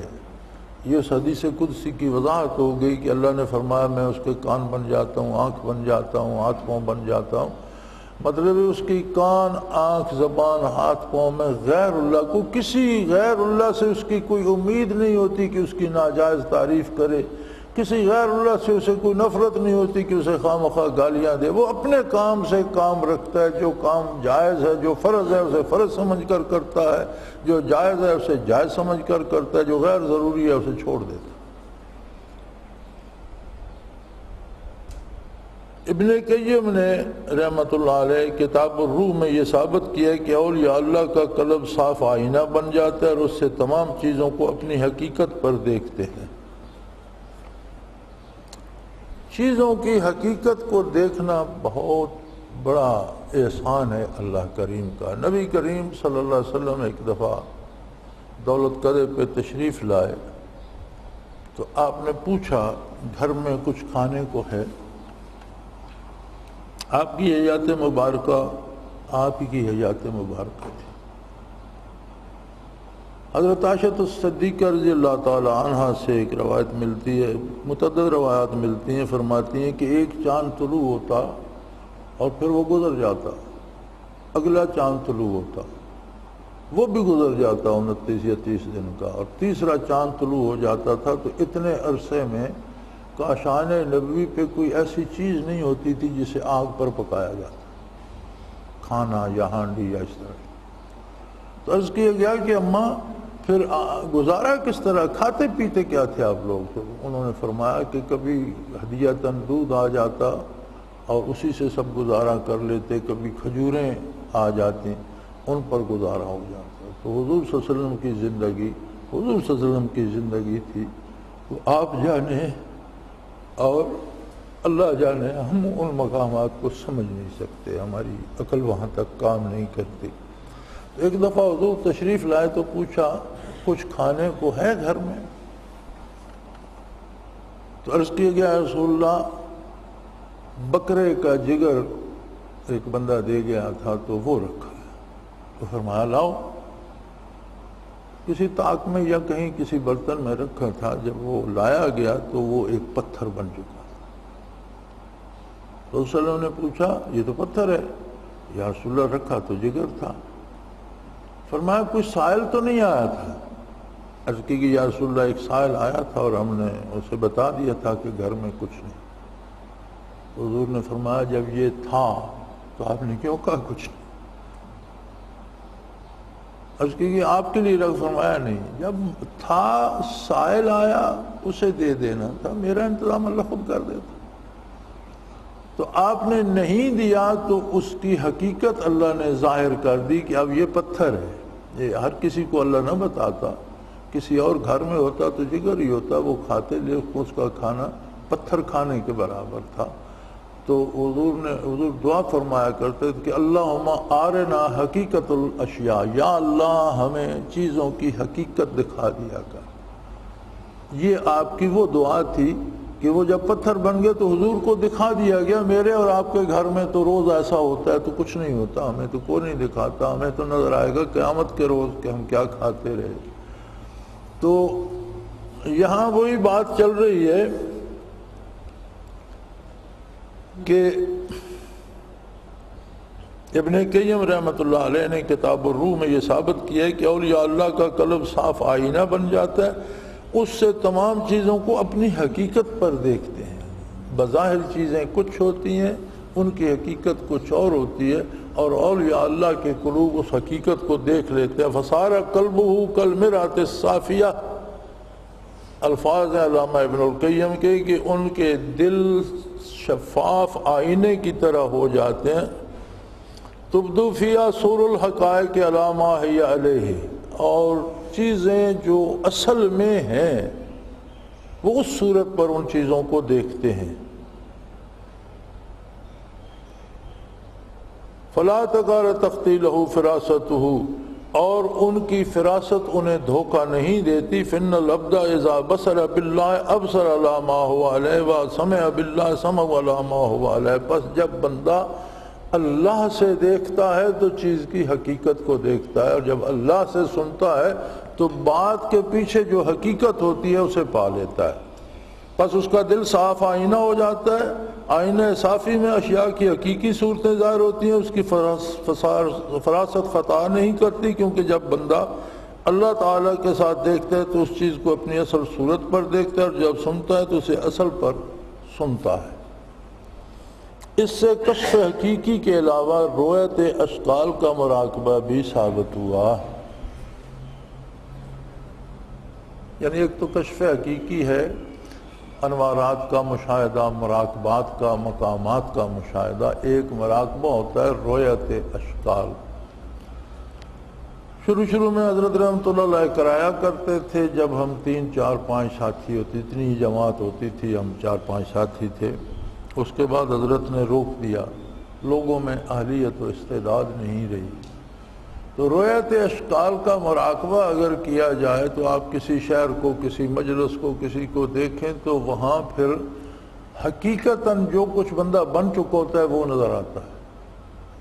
ظاہری بدن تو انسان کا رہتا ہے، لیکن جیسا اس کا کردار ہوتا ہے اس نسبت سے اس جانور کی شکل روح کی ہو جاتی ہے۔ عموماً شراب خور خنزیر کی شکل میں نظر آتے ہیں، دوسروں کو نقصان کے در پہ، اور ہر وقت دوسروں کی فکر میں کہ میں اس کا کیا نقصان، ایسے لوگ سانپ کی شکل میں نظر آتے ہیں۔ تو اس طرح سے روح کی صورتیں بدل جاتی ہیں، تو اسے کہتے ہیں مراقبہ رؤیت اشکال۔ اور یہ جب حضرت کرایا کرتے تھے کبھی تو بڑے بڑے شہروں میں بھی گنتی کے افراد انسانی شکل پہ نظر آتے تھے، اور کچھ حلال جانوروں کی صورت میں، بیل، گائے، جانور، اونٹ، اس طرح بھیڑ بکری کی شکل میں نظر آتے۔ تو حضرت فرماتے تھے کہ جن کی شکلیں حلال جانوروں کی طرز پر ہیں ان کا ایمان باقی ہے، کردار ان کا خراب ہے، لیکن انسانی درجے سے گر چکے ہیں، لیکن ابھی حلال ان میں ابھی ایمان باقی ہے۔ اور جب ایمان بھی جاتا رہے تو پھر کوئی بھیڑیا، کوئی خنزیر، کوئی شیر، کوئی چیتا، کوئی کوئی درندہ، کوئی گیدڑ، کوئی سانپ، اژدہا، تو جس جس جانور کی عادات سے اس کا کردار ملتا ہو اس طرح کی شکل روح کی ہو جاتی ہے۔ تو یہاں فرماتے ہیں کہ اس سے کشف حقیقی کے علاوہ رویت اشکال کا مراقبہ بھی ثابت ہو گیا کہ جب حقیقت اشیاء نظر آتی ہے تو وہ بھی رویت اشکال ہے کہ اصل شکلیں نظر آئیں۔ مگر اس قدر ترقی کر جانے کے باوجود طالب صادق اور عارف حقیقی مزید ترقی کا طالب ہی رہتا ہے۔ فی ھذا الحدیث ان العبد لو بلغ علی اعلی الدرجات حتی یکون محبوب اللہ تعالی عز وجل یا لا ينقطع عن الطلب من اللہ تعالی لما فیہ من الخضوع له واظہار العبودیہ۔ فتح الباری میں شرح دی گئی ہے اس حدیث کی شرح میں کہ اس حدیث سے ثابت ہوا کہ بندہ خواہ کتنے بلند درجات تک پہنچ جائے، حتیٰ کہ محبوب خدا بن جائے، پھر بھی اللہ تعالیٰ سے ترقی کا طالب ہی رہے گا، کیونکہ اس میں خشوع، خضوع اور ظاہر عبودیت ہے، اور بندہ کے لیے انتہائی مقام عبودیت ہے۔ فائدہ حدیث بخاری شریف سے یہ امور ثابت ہوئے۔ فرائض راس المال ہیں، نوافل بمنزلہ منافع کے ہیں، جو میں پہلے عرض کر چکا ہوں، وہی بات آ گئی۔ دوسری بات، جب تک قرب فرائض حاصل نہ ہو قرب نوافل حاصل نہیں ہوتا، کہ یہ فرائض بمنزلہ بنیاد کے ہیں۔ جیسے میں نے عرض کیا، کسی نے 500 خرچ کیا اور اسے 100 واپس آ رکے، 500 تو ضائع ہو گیا، یہ 100 میرا منافع ہے، تو یہ اس کی بے وقوفی ہے۔ وہ منافع نہیں ہے، بلکہ 400 کے نقصان کے بعد اسے 100 ملا۔ منافع تب ہے کہ جو 5 خرچ کیا تھا وہ 5 پورا آ جائے، اور اس سے زائد آئے تو منافع ہے۔ اسی طرح فرماتے ہیں کہ فرائض اصل ہے، اگر فرائض ضائع ہو جائیں تو نوافل سے کیا ہوگا؟ فرائض مکمل ہوں گے، اس کے بعد نوافل۔ تو قرب فرائض حاصل ہو تو پھر قرب نوافل کی جا سکتی ہے۔ قرب الہی ادائے فرائض و نوافل پر موقوف ہے، اور قرب الہی فرائض میں صرف یہ صلاۃ ہی نہیں ہے، زندگی کے سارے فرائض میں داخل ہیں۔ طلب رزق حلال اور کسب حلال بھی فرض عین ہے۔ حج فرض ہو گیا، وہ بھی فرض ہے، رمضان شریف آ گیا، روزہ فرض ہے، وہ بھی فرض ہے، مال ہے پاس، زکوٰۃ دینا وہ بھی فرض ہے، والدین کی خدمت، اولاد کی صحیح تربیت، یہ سارے فرائض جو ہیں اپنے اپنا مقام رکھتے ہیں، کوئی اعلیٰ ہے، کوئی اس سے حیثیت یا درجے میں کم ہے، لیکن فرض ہونے میں تو سب فرائض ہیں۔ تو فرائض راس المال ہیں، جب تک قرب فرائض حاصل نہ ہو قرب نوافل حاصل نہیں ہوتا، کہ فرائض بمنزلہ بنیاد کے ہیں۔ قرب الہی ادائے فرائض و نوافل پر موقوف ہے۔ اولیاء اللہ کو جو مناسب ملتے ہیں ان کی بنیاد قرب الہی ہے۔ قرب الہی جو ہے اس کی بنیاد قرب فرائض اور قرب نوافل پر ہے، اور جو مناسب اولیاء اللہ کو ملتے ہیں کتب غوث وغیرہ، ان کی جو ہے بنیاد وہ قرب الہی پر موقوف ہے۔ اور قرب الہی کسی منصب پر موقوف نہیں، یہ ضروری نہیں کہ منصب ہی ہو تو قرب الہی ہوگا، اللہ کی مرضی۔ اللہ کے بہت مقرب بندے ایسے بھی ہیں جن کے پاس منصب نہیں ہے لیکن انہیں قرب الہی نصیب ہے۔ جو ولی اللہ منصب محبوبیت پر فائز ہوتا ہے وہ مستجاب الدعوات بن جاتا ہے۔ جب منصب محبوبیت پہ جاتا ہے تو اس کے منہ سے دعائیں بھی وہی نکلتی ہیں جو اللہ کو منظور ہوتی ہیں، اس لیے مستجاب الدعوات ہو جاتا ہے۔ 7ویں بات یہ حاصل ہوئی کہ ولی اللہ سے دشمنی اور بغض رکھنے میں سوء خاتمہ کا خطرہ ہے، اور یا اللہ سے اگر ان سے عقیدت نہ ہو یا ان سے کچھ حاصل نہ کرے تو ان سے دشمنی اور سوء ظن بھی نہ رکھے۔ 8ویں بات، الہام صاحب الہام کے لیے حجت ہے بشرطے کہ کسی منصوص شرعی حکم کے مخالف نہ ہو۔ کسی کو کشف یا الہام ہوتا ہے تو وہ نبی نہیں ہے، ولی ہے۔ ولی کا کشف، اس کا الہام اس کے اپنے لیے حجت ہے، وہ بھی تب حجت ہے کہ وہ شریعت کے مخالف نہ ہو۔ شریعت کے خلاف ہے تو وہ غلط ہے، اسے سمجھنے میں غلطی لگے۔ شریعت کے مطابق ہے تو خود اس کو اس پر عمل کرنا چاہیے، نہیں کرے گا تو دنیا کا نقصان ہوگا، گناہ، آخرت کا عذاب نہیں ہوگا اس پر۔ نبی کا کشف الہام وہی ساری امت کے لیے ضروری ہے، جو اظہار نبی پہ ہوگا اس کا اتباع پوری امت کرے گی۔ اولیاء اللہ کی پہچان،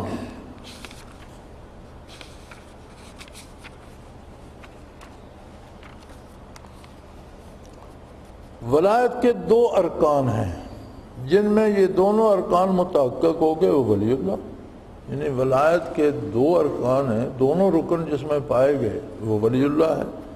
جیسے امام راضی رحمۃ اللہ علیہ نے فرمایا قد یعرف کونہ ولیا فقد تجو علی صحت قولہم بن الولایت لہا رکنان احدہما کونہ فی الظاہر من قاد للشریعہ ثانی کونہ فی الباطن مستغرقا فی النور الحقیقہ فاذا حصل الامران عرف الانسان حصولها عرف لا محالۃ کونہ ولیہ۔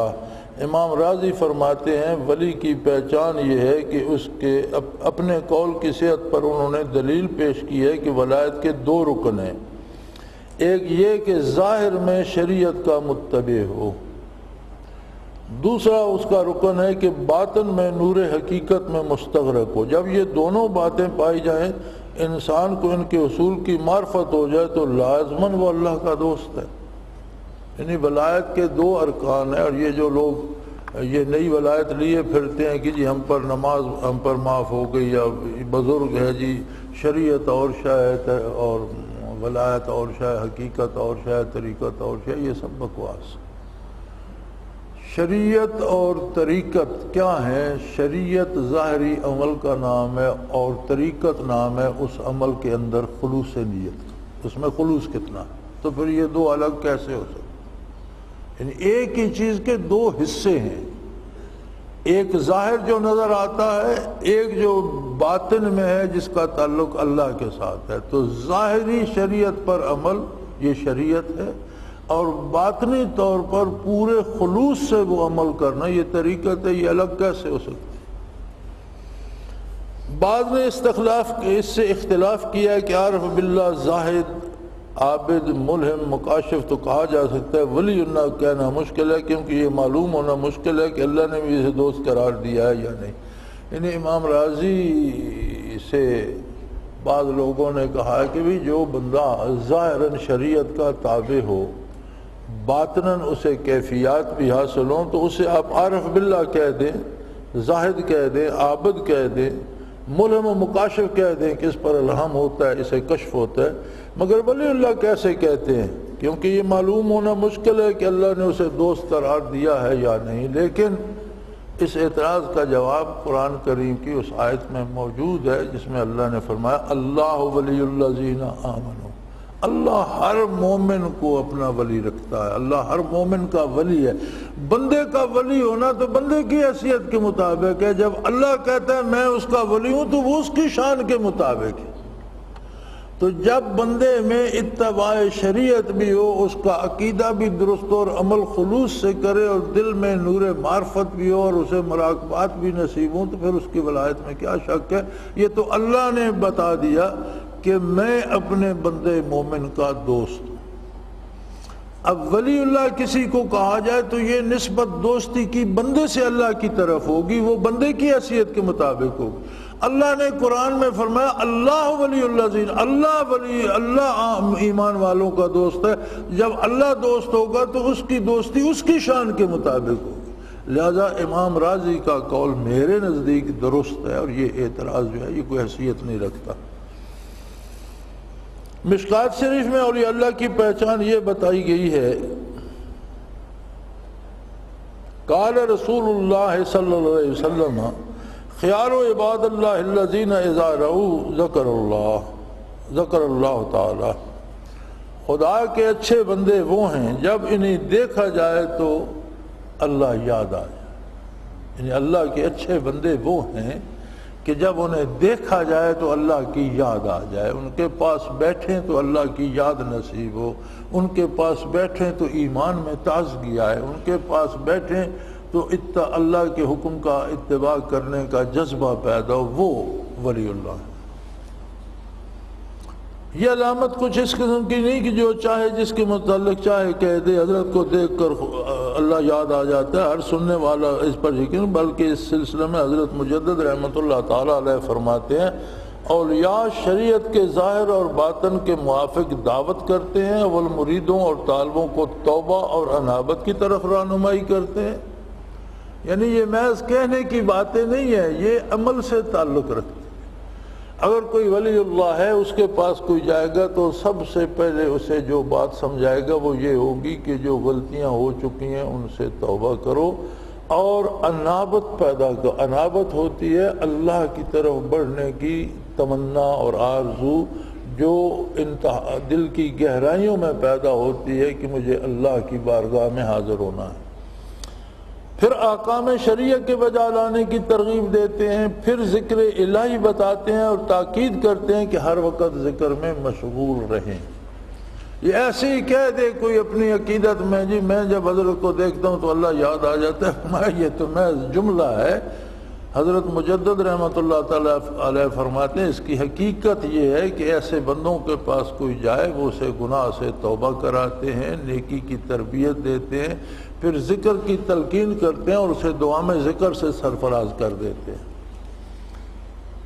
ظاہر ولی کو اس دعوت کے لیے جو شریعت کے ظاہر و باطن سے تعلق رکھتی ہے، خارق کی کیا ضرورت ہے؟ فرماتے ہیں اس میں کرامات کی کیا ضرورت ہے؟ بھئی وہ کرامت دکھائے گا، ظاہر ہوگی تو وہ شریعت پر عمل کرے گا۔ پیری مریدی اس دعوت سے مراد ہے جس کا خارق اور کرامات سے تعلق اور واسطہ نہیں، یعنی استادی شاگردی یا پیری مریدی میں کرامات شرط نہیں ہے، شرط یہ ہے کہ اس سے گناہ چھٹ جائے، اس کے دل میں اللہ کی طلب پیدا ہو جائے اور اس کا دل ذاکر ہو جائے، اسے دوام ذکر نصیب ہو جائے۔ اور وہ علامت جس سے اس گروہ کا سچا اور جھوٹا جدا ہو سکے یہ ہے کہ جو شخص شریعت پر استقامت رکھتا ہو، اس مجلس میں دل کو حق تعالیٰ کی طرف رغبت و توجہ پیدا ہو جائے، ما سوا سے دل سرد ہو جائے، وہ سچا ہے۔ اب رہا یہ کہ کوئی کرامت تو ہے نہیں، سچے جھوٹے کی پہچان کیا ہے؟ تو حضرت مجدد رحمۃ اللہ علیہ فرماتے ہیں کہ یہ جو کرامت ہوتی ہے یہ فرد ہوتی ہے معجزہ کی۔ معجزہ نبی کو عطا ہوتا ہے کہ نبی تنہا دارالکفر میں مبعوث ہوتا ہے اور اس کے پاس معجزات اس کی نبوت کے اثبات کے لیے ہوتے ہیں۔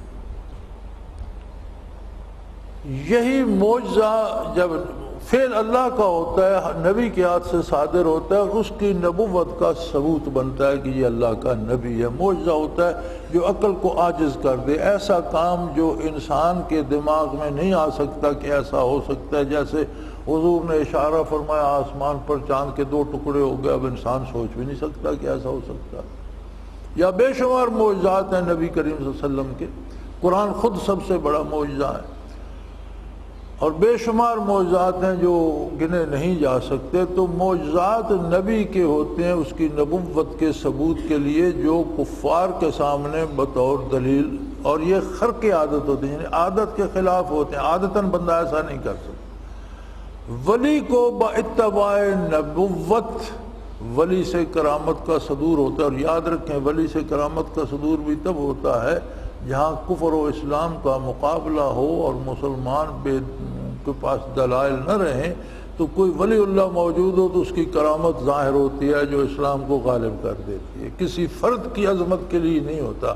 اور پیری مریدی میں یہ شرط نہیں ہے کہ کرامت ہو، تو پیری مریدی میں شرط یہ ہے کہ مرید پیر کے پاس جائے تو اسے گناہ سے توبہ نصیب ہو، انابت الہی نصیب، اور اس کے بعد اس کا دل روشن ہو جائے، ذاکر ہو جائے، دوام ذکر نصیب ہو جائے۔ تو فرماتے ہیں اگر یہ سوال پیدا ہو کہ کون سچا ہے کون جھوٹا ہے کیا پتہ چلے گا، تو مجدد رحمۃ اللہ فرماتے ہیں جو شخص شریعت پر استقامت رکھتا ہو، اس کی مجلس میں دل کو حق تعالیٰ کی طرف رغبت توجہ پیدا ہو جائے اور ما سوا کی طرف سے دل سرد ہو جائے، وہ شخص سچا ہے۔ اور یا اللہ کی امتیازی شان صاحب تفسیر مظہری نے سورہ سبا کی تفسیر کے سلسلے میں فرمایا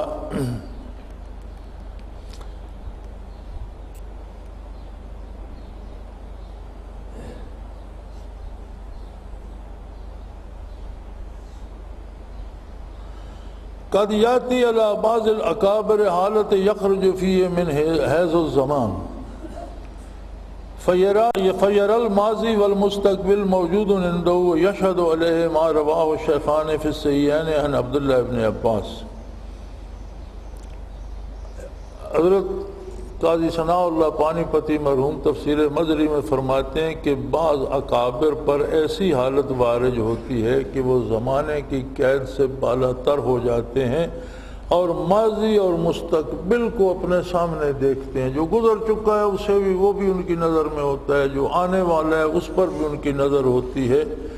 اور اس پر دلیل ہے شیخین کی وہ حدیث جو صحیحین میں سیاستہ میں موجود ہے، بخاری و مسلم میں صحیحین ان دو کو کہتے ہیں، عبداللہ ابن عباس رضی اللہ تعالیٰ عنہ سے، اور وہ آگے وہ حدیث نقل فرمائی عن عبداللہ ابن عباس رضی اللہ تعالیٰ عنہ قال انخفض الشمس علی عہد رسول اللہ صلی اللہ علیہ وسلم فصلی رسول اللہ صلی اللہ علیہ وسلم والناس قیاما طویلا الی ان قالوا یا رسول اللہ رأیناک تناولت شیئا فی مقامک ھذا ثم رأیناک تقعقت فقال انی رأیت الجنۃ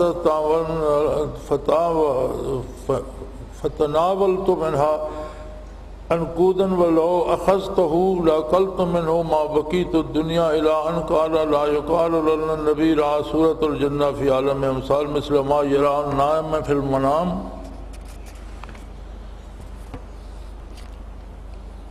لأن قوله صلى الله عليه وسلم لو أخذته لأكلت ما بقيت الدنيا سريا في أنه صلى الله عليه وسلم رأى حقيقة النار والجنة دون مثالها۔ اس پہ اس حدیث سے دلائل لیتے ہیں شیخین نے جو نقل کی ہے، بعض اکابر پر کبھی ایسا وقت بھی آتا ہے وہ قید زمان سے آزاد ہو جاتے ہیں اور ماضی اور مستقبل کو اپنے سامنے دیکھتے ہیں۔ اس پر صحیحین کی یہ حدیث شاہد ہے کہ عبداللہ ابن عباس راوی ہیں رضی اللہ تعالیٰ عنہ کہ حضور صلی اللہ علیہ وسلم کے عہد میں سورج گرہن لگا تو حضور اکرم صلی اللہ علیہ وسلم نے اور دوسرے لوگوں نے نماز خسوف پڑھی اور طویل قیام کیا۔ لوگوں نے دریافت کیا کہ ہم نے دیکھا آپ صلی اللہ علیہ وسلم کسی چیز کو پکڑنے کے لیے آگے بڑھے پھر پیچھے ہٹے۔ آپ صلی اللہ علیہ وسلم نے فرمایا میں نے جنت کو دیکھا، جنت کے میوے سے ایک خوشہ پکڑنا چاہا، اگر میں اسے پکڑ لیتا تو تم لوگ رہتی دنیا تک اسے کھاتے رہتے۔ حضور نے فرمایا کہ میں نے جنت کو دیکھا اور میں نے اس کے پھلوں میں سے ایک خوشہ توڑنا چاہا اور پھر میں نے چھوڑ دیا، لیکن اگر میں توڑ لیتا تو جب تک دنیا قائم رہتی تم لوگ اس میں سے کھاتے رہتے۔ یہاں یہ نہ کہا جائے کہ حضور نے جنت کی مثالی صورت دیکھی، پھر بعض علماء نے کہا جی حضور نے صورت مثالی دیکھی جنت کی، تو حضرت فرماتے ہیں یہ نہ کہا جائے کہ جیسے آدمی خواب میں دیکھتا ہے یا مثالی صورت دیکھی، کیونکہ حضور صلی اللہ علیہ وسلم کا یہ فرمانا کہ اگر میں اسے پکڑ لیتا تم رہتی دنیا تک کھاتے رہتے، صاف ظاہر ہے حضور نے حقیقی جنت و دوزخ کا مشاہدہ کیا، صورت مثالی نہیں، جنت حقیقی تھی، مثالی صورت سے پھر حضور نے کیا توڑنا تھا؟ خواب میں جو چیز نظر آتی اس کا تو کوئی وجود نہیں ہوتا، یہی حال صورت مثالی کا ہے۔ تو فرمایا عارف قلب کی آنکھ سے چیزیں دیکھتا ہے، منازل سلوک، بیت المعمور، بیت العزہ، سدرۃ المنتہا، جنت، دوزخ، عرش، کرسی، لوح محفوظ، جنت کے ثمرات، اس کی نہریں، ملائکہ، ارواح، جنات وغیرہ، اور ان کا دیکھنا حقیقت پر معمور ہوتا ہے، ان اشیاء کی مثالی صورتیں نہیں ہوتی، چونکہ یہ نبی کریم صلی اللہ علیہ وسلم سے ثابت ہے۔ اولیاء اللہ زمین پر ہوتے ہیں مگر ان کی روح قید زمان اور مکان سے آزاد ہوتی ہے، وجود زمین پر ہوتا ہے لیکن ان کی ارواح بے پناہ منازل پہ پھر رہی ہوتی ہیں اور قید زمان و مکان سے آزاد ہوتی ہیں۔ اگلی سرخی ہے کہ اولیاء اللہ سے دشمنی اللہ سے دشمنی ہے۔ یہ قاعدہ کلیہ ہے کہ علم تابع معلوم کے ہوتا ہے، اصول ہے کہ علم معلوم کے تابع ہوتا ہے۔ مثلا آپ کو معلوم ہے کہ یہ میز ہے تو آپ کا علم یہی رہے گا کہ یہ ایک میز ہے، اس کے تابع ہے۔ اب آپ کو پتہ یہ ہے کہ یہ میز ہے تو علم یہ نہیں کہے گا کہ میز اور کرسی ہے، نہیں، وہ علم معلوم کے تابع ہے، جو چیز آپ کو معلوم ہوئی وہیں تک وہ محدود رہے گا۔ اور اگر معلوم عظیم اور اعلیٰ ہے تو علم بھی عظیم اور اعلیٰ ہوگا۔ اس قاعدہ کی روشنی اس حقیقت پر غور کریں، ما خلقت الجن والانس الا لیعبدون اے لیعرفون، میں نے جنوں اور انسانوں کو صرف اس لیے پیدا کیا ہے کہ وہ میری عبادت کریں، یعنی میری معرفت حاصل کریں۔ اب اگر اللہ کی معرفت ہے اور معرفت الہی نصیب ہوتی ہے تو پھر وہ علم بھی اتنا ہی عظیم ہوگا جیسا اس کی ذات عظیم ہے۔ جب معرفت الہی حاصل ہو گئی تو مقصد تخلیق پورا ہو گیا، پس ایسے مقبولین خدا اللہ جو غایت تخلیق کا مصداق ہیں ان سے دشمنی رکھنا کوئی بات نہیں ہے۔ یعنی اللہ کے وہ بندے جو عارف باللہ ہیں وہ تو مقصد تخلیق ہیں، اللہ نے انسانوں کو بنایا اس مقصد کے لیے ہے، اور اگر کسی کو یہ منزل نصیب ہوتی ہے تو وہ تو غایت ہے تخلیق، یعنی تخلیق کا مقصد ہے۔ اللہ نے جس غرض سے لوگوں کو بنایا اس نے وہ غرض پوری کر دی، وہ مقصد پا لیا۔ وَيَكْفِي فِي عُقُوبَةِ الْمُنْكَرِ عَلَى الْأَوْلِيَاءِ قَوْلُهُ صلی اللہ علیہ وسلم فی الحدیث الصحیح من عادی لی ولیًا فقد آذنتہ للحرب اعلمته فی محارب له ومن حارب اللہ لا یفلح ابدا وقد قال العلماء لمن يحارب اللہ عاصیا الا المنکر الی اولیاء اللہ واکل الربا وكل منها يخشى عليه خشية القريبية جدا من سوء الخاتمة ولا يعرف الله تعالى إلا كافرا أقل عقوبة المنكر للصالحين أن يحرم ببركتهم قالوا يخشى عليه سوء الخاتمة وقال بعض العارفين من رأيتموه يؤذي الأولياء ينكر مواهب الأصفياء فاعلموا أنه محارب الله تعالى مبعد متردد عن حقیقت قرب اللہ تعالی۔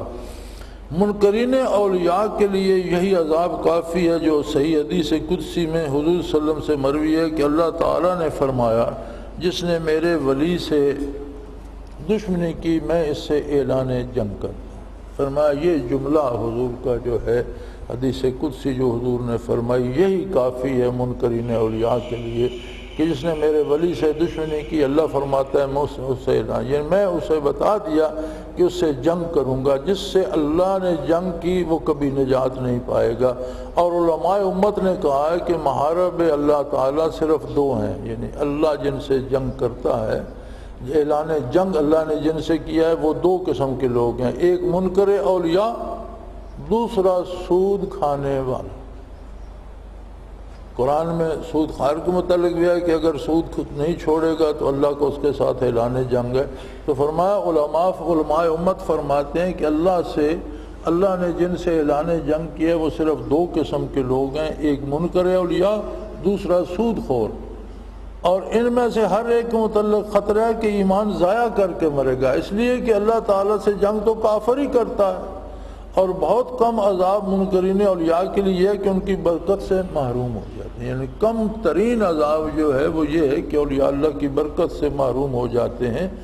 اور سوء خاتمہ کا خوف ہے، یعنی خوف ہے کہ ایمان ضائع کر کے مریں گے۔ بعض عارفین کا فرمان ہے جب دیکھو کوئی شخص کسی ولی اللہ کو ایذا دیتا ہے اور برکات اصفیاء کا منکر ہے تو سمجھ لو وہ اللہ سے جنگ کرنے والا ہے اور قرب الہی سے دور اور مردود ہے۔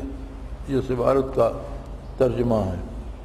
وعن ابن عمر رضی اللہ تعالی عنہ ان عمر خرج الى المسجد فوجد معاذا عند قبر النبی صلی اللہ علیہ وسلم یبکی الى ان قال من عاد لي بالاولیاء اللہ فقد بارز اللہ بالمحاربة ان اللہ يحب الابرار الاتقیاء الاخفیاء الذین اذا غابوا لم یقتدوا وَإِنْ حَذَرُوا لَمْ يَعْرِفُوا قُلُوبَهُمْ مَصَابِيحَ الْهُدَىٰ يَخْرُجُونَ مِنْ كُلِّ غَبْرٍ مَظْلَمَةً مِنْ كُلِّ فِتْنَةٍ جَهَالَةٍ۔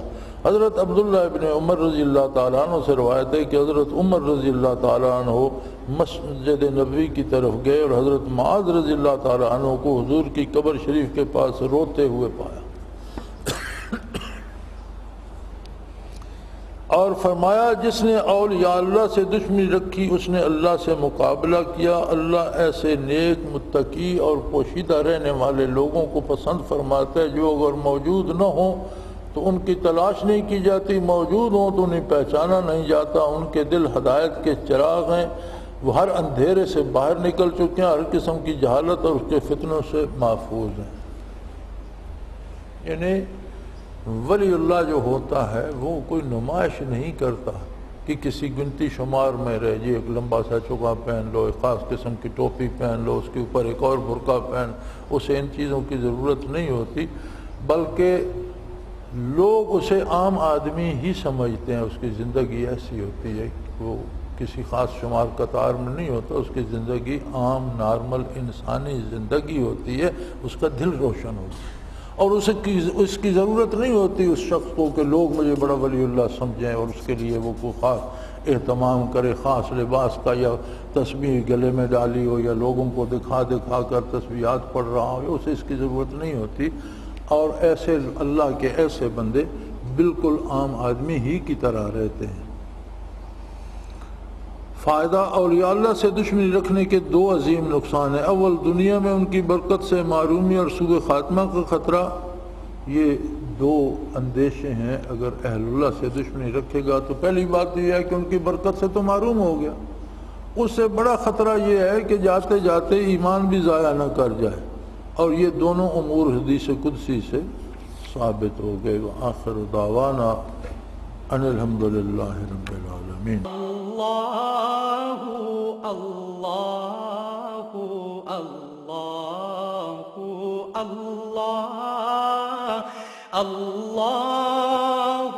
اللہ اللہ اللہ اللہ۔